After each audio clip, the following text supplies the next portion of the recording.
Tarihin tozlu sayfalarında öyle anlar vardır ki, sadece zaferlerle değil, hikmetle, tevazu ile, ilahi sırlarla hatırlanır. Bugün sizlere Osmanlı'nın şanlı padişahı Yıldırım Bayezid ile Gönüller Sultanı Emir Sultan'ın efsanelere karışmış bir karşılaşmasını anlatacağım. Bu hikayede sadece bir savaş yok. Bir mendilin sırrı, bir kapının mucizesi ve bir bakışta tanınan ilahi bir hikmet var. Hazırsanız tarihin derinliklerine doğru yolculuğa çıkalım. Rivayet odur ki Emir Sultan henüz Bursa'ya yeni geldiğinde Yıldırım Bayezid Han ordusuyla Macaristan seferindeydi. Savaş çok çetin geçiyordu. Askerlerin birçoğu yaralıydı. Umutlar tükenmiş, yürekler daralmıştı. Fakat tam da o anda askerin arasında dolaşan nur yüzlü bir genç belirdi. Kimdi bu genç? Nereden gelmişti? Sessizce yaralıların başında eğiliyor, onların yaralarını sarıyor, dua ediyor, gözleriyle merhamet dağıtıyordu. Sanki gökten inmiş bir rahmet gibiydi. Yıldırım Bayezid'in de kolunda bir yara vardı. Genç adama seslendi. "Ey yiğit, benim de kolumda bir yara var, sarıver." Genç adam hiç konuşmadı. Cebinden bir mendil çıkardı. Sultanın kolunu sararken gözlerinde bir hikmet, ellerinde bir şefkat parlıyordu. Sonra ortadan kayboldu. Günler geçti. Askerler fark etti ki o gencin sardığı yaralar diğer yaralardan çok daha hızlı iyileşiyor. Sultan da hayretle kolundaki sargıyı açtı ve ne görsün? Bu sıradan bir bez parçası değil. Yarısı kesilmiş, kenarı oyalı bir nişan mendiliydi. Gelinin damada hediye ettiği türden. Bayezid'in aklında derin bir soru düştü. Kimdi bu genç? Ve bu mendil neden bu kadar tanıdık geldi? Sordurdu, arattı.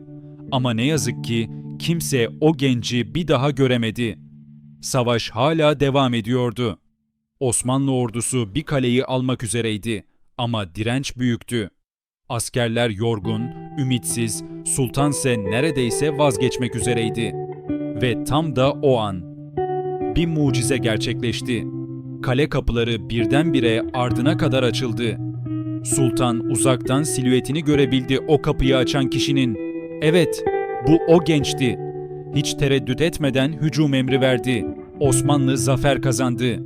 Ama o genç yine kayıptı. Zaferden sonra ordu Bursa'ya döndü. Halk sultanı coşkuyla karşıladı. Karşılayıcılar arasında biri vardı ki Yıldırım Bayezid'in gözleri hemen ona takıldı. Emir Sultan. Üstelik artık onun damadıydı. Kızıyla evlenmişti. Bayezid attan indi. Ona dikkatlice baktı ve hemen tanıdı. Gülümseyerek sordu.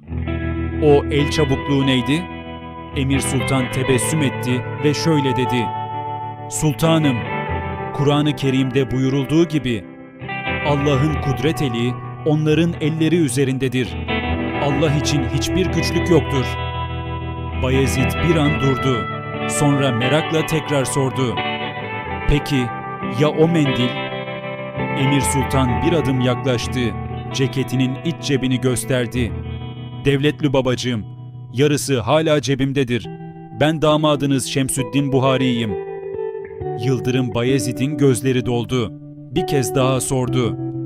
"Kale kapısını açan o yiğit de sendin, değil mi?" Ama Emir Sultan bu kez sadece tatlı bir sükût ile cevap verdi. Ve o anda biri dünya sultanı, diğeri mana sultanı olan bu iki büyük insan birbirine sarıldı. Şükürle, sevgiyle, huşuyla. Bu hikaye tarihin sadece savaşlarla değil, gönüllerle de yazıldığını gösteren bir ibret levhasıdır. Yıldırım Bayezid ile Emir Sultan'ın bu karşılaşması, devlet kudretiyle maneviyatın, makamla hikmetin nasıl bir araya gelebileceğinin en güzel örneğidir. Bazı sorular vardır, cevapları sükûttadır. Bazı insanlar vardır, onlar görünmeden iz bırakır ve bazı mendiller vardır. Yaraları sadece bedende değil, kalpte de sarar. Eğer bu hikayeyi beğendiyseniz beğenmeyi, yorum yapmayı ve kanala abone olmayı unutmayın. Başka bir tarihi sırda görüşmek üzere. Selametle kalın.